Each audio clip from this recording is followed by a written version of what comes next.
Assalamualaikum warahmatullahi wabarakatuh. Sampurasun, jumpa lagi dengan Balai Hideung Channel. Salam bahagia. Kami doakan semoga keberkahan rejeki selalu menyertai Anda. Kesehatan jiwa raga selalu terpatri dalam jiwa dan raga Anda. Dan tentunya, semoga kita semua selalu ada dalam lindungan dan ridhonya. Amin amin ya robbal alamin. Baiklah. Seperti biasanya pada kesempatan kali ini, izinkan kami berbagi sebuah informasi sejarah bangsa. Sejarah dari masa ke masa yang terjadi di Nusantara, Negara Kesatuan Republik Indonesia yang kita cintai ini. Tetapi sebelum berlanjut, kami berharap demi berkembangnya channel ini agar Anda mensubscribe, like, komentar dan share video-video kami. Terima kasih karena ini semua gratis dan mudah-mudahan sahabat semua dimudahkan dalam segala hajatnya. Amin. Oke, kali ini kami akan mengupas sejarah dari mengulas kota Cirebon, satu kota empat keraton. Sebagai salah satu kota wisata unik di Jawa Barat, Cirebon terkenal tidak hanya karena wisata kulinernya yang diwakili oleh nasi lengko dan berbagai menu udang, tapi juga karena destinasi wisata bersejarahnya.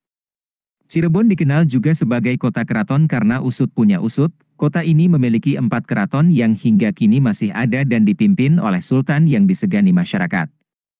Untuk Anda yang ingin tahu lebih banyak mengenai keraton-keraton di Cirebon dimulai dari Keraton Kasepuhan sebagai keraton pertama, simak sejarah Keraton Cirebon berikut ini selengkapnya. 1. Asal mula Cirebon memiliki 4 keraton. Keraton bukanlah hal yang asing di Indonesia berkat kultur budaya masyarakatnya di masa lalu, namun bisa dibilang tidak ada kota lain selain Cirebon yang memiliki 4 keraton sekaligus di dalam satu kota. Keempat keraton yang ada di Cirebon ini tentu tidak muncul begitu saja, tapi ada sejarah besar pemerintahan di Cirebon yang menyelimutinya.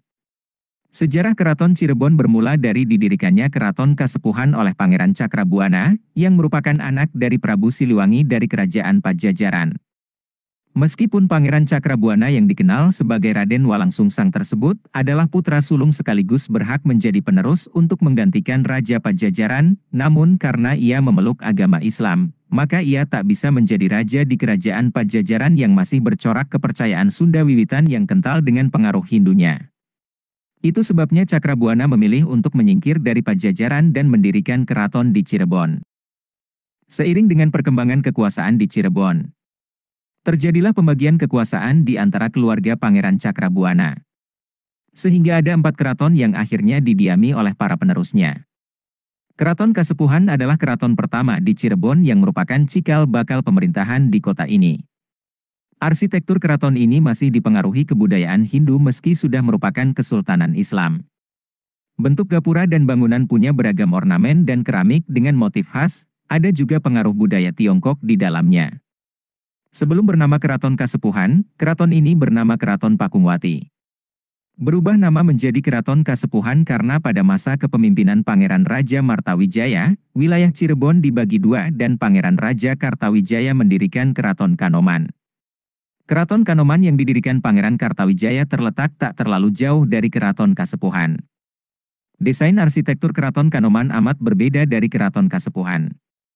Bangunan-bangunan Keraton Kanoman didominasi warna putih dengan hiasan-hiasan keramik di dindingnya. Terdapat berbagai peninggalan bersejarah di keraton ini seperti kereta kuda, peralatan rumah tangga, dan berbagai jenis senjata para prajurit keraton. Kacirebonan adalah pecahan dari Keraton Kanoman yang memiliki nuansa gabungan arsitektur khas Belanda, Cina, dan Arab. Kekhasan tersebut adalah akibat dari renovasi, rehabilitasi, dan penambahan bagian-bagian dan bangunan-bangunan baru di kompleks keraton sepanjang masa pemerintahan yang cukup lama. Hasilnya, Keraton Indah yang kini menjadi salah satu destinasi wisata Cirebon. Keraton Kaprabonan juga masih terkait erat dengan Keraton Kanoman. Keraton ini didirikan oleh pangeran dari Keraton Kanoman yang menolak menjadi penerus raja dan malah memilih untuk membuah pedukuhan untuk memperdalam ilmu agama Islam. Kesultanan Cirebon berkembang pesat secara politik, ekonomi, dan agama selama masa pemerintahan Syarif Hidayatullah. Pada abad ke-17, kerajaan Cirebon runtuh setelah lebih dari 200 tahun berdiri. Sebelum akhirnya runtuh, terdapat beberapa kerajaan di Cirebon, yaitu Kanoman dan Kasepuhan. Kerajaan Kanoman dimulai setelah runtuhnya Kerajaan Cirebon pada tahun 1666. Penguasa Kerajaan Cirebon saat itu, Panembahan Ratu II atau Pangeran Rasmi, diasingkan ke Surakarta oleh Sultan Amangkurat I dari Mataram. Sultan Amangkurat I menuduh Panembahan Ratu II bersekongkol dengan Banten untuk menjatuhkan kekuasaannya di Mataram. Panembahan Ratu II wafat selama masa pengasingannya di Surakarta pada tahun 1667. Akibatnya, terjadi kekosongan kekuasaan di Kerajaan Cirebon, dan Mataram mengambil alih kendali secara sepihak. Pengambilalihan ini memicu kemarahan Sultan Ageng Tirtayasa, Raja Banten yang masih bersaudara dengan Cirebon. Sultan Ageng Tirtayasa membebaskan dua putra Panembahan Ratu II, yaitu Pangeran Muhammad Badruddin Kertawijaya dan Pangeran Martawijaya, yang juga diasingkan oleh Mataram. Untuk menyelesaikan masalah suksesi, Sultan Ageng Tirtayasa membagi Kesultanan Cirebon menjadi 3 bagian, Kesultanan Kanoman, Kesultanan Kasepuhan, dan Panembahan Cirebon. Kesultanan Kanoman diberikan kepada Pangeran Muhammad Badruddin Kertawijaya, Kesultanan Kasepuhan diberikan kepada Pangeran Martawijaya, dan Pangeran Wangsakerta menjadi panembahan di Cirebon. Pangeran Kartawijaya kemudian diangkat menjadi Sultan Kanoman pada tahun 1677 dan dikenal sebagai Sultan Anom I Muhammad Badruddin. Ia membangun istana di Tegal Alang-Alang, di lokasi yang dulunya milik Pangeran Cakrabuana. Daftar Sultan Kanoman yang memerintah secara berturut-turut. Berikut adalah daftar tersebut. 1. Sultan Anom I Muhammad Badruddin Kertawijaya atau Sultan Anom I. 2. Sultan Anom II Raja Madureja Kadiruddin. 3. Raja Kusuma. 4. Tumenggung Baudenda. 5. Sultan Anom III Alimuddin. 6. Sultan Anom IV Muhammad Khairuddin. 7. Sultan Anom V Abu Soleh Imamuddin. 8. Sultan Anom VI Muhammad Komaruddin I. 9. Sultan Anom VII Muhammad Komaruddin II. 10. Sultan Anom Pangeran Raja Muhammad Zulkarnaen. 11. Sultan Anom Pangeran Raja Adipati Muhammad Nurbuat Purbaningrat. 12. Sultan Anom Pangeran Raja Adipati Muhammad Nurus. 13. Sultan Anom Pangeran Raja Adipati Muhammad Jalaluddin. 14. Sultan Anom Pangeran Raja Muhammad Emiruddin. 15. Sultan Anom Pangeran Elang Muhammad Saladin. Daftar raja yang memerintah di Keraton Kasepuhan secara berturut-turut. Berikut adalah daftar tersebut. 1. Sultan Sepuh Syamsuddin. 2. Sultan Raja Tajul Arifin Jamaluddin. 3. Sultan Raja Jainuddin. 4. Sultan Raja Amir Sena Jainuddin.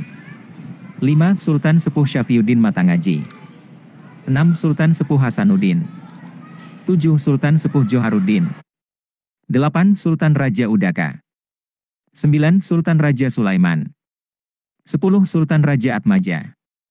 11. Sultan Sepuh Raja Aluda Tajul Arifin. 12. Sultan Sepuh Raja Ningrat. 13. Sultan Sepuh Pangeran Raja Adipati Maulana Pakuningrat. 14. Sultan Sepuh Arif Natadiningrat. Panembahan Tohpati adalah ajudan dari kakak-kakaknya di Kompleks Istana Pakungwati setelah terjadinya perpecahan di Cirebon. Meskipun demikian, ia dianggap setara dengan kakak-kakaknya oleh Banten dan VOC. Setelah Panembahan Tohpati, pemimpin Kacirebonan selanjutnya adalah Panembahan Gusti I, Temenggung Secadipura, dan Panembahan Gusti III. Setelah kematian Panembahan Gusti III, Kerajaan Panembahan Gusti III dibagi antara Kasepuhan dan Kanoman karena ia tidak memiliki keturunan. Pada saat itu, Kasepuhan, Kanoman, dan Kaprabonan adalah satu-satunya kerajaan yang ada di Cirebon. Di Kaprabonan, para penguasa tidak disebut sultan, tetapi pangeran. Beberapa pangeran yang memerintah Kaprabonan antara lain Pangeran Kusumawaningyun Kaprabon, Pangeran Brataningrat, Pangeran Raja Sulaiman Sulendraningrat Kaprabon, Pangeran Arifuddin Kusuma Bratawirya Kaprabon, Pangeran Adi Kusuma Adiningrat, Pangeran Angkawijaya Kaprabon, Pangeran Aruman Raja Kaprabon, Pangeran Herman Raja Kaprabon, dan Pangeran Hempi Raja Kaprabon. Demikianlah sejarah yang pernah terukir di bumi Cirebon, yang menghasilkan 4 keraton di kota ini, yaitu Kasepuhan, Kanoman, Kacirebonan, dan Kaprabonan. Itulah yang bisa kami sampaikan, semoga bermanfaat. Ambil yang baik dan buang yang buruk, semoga itu menjadi hasanah pengetahuan kita semua. Wassalamualaikum warahmatullahi wabarakatuh. Sampurasun.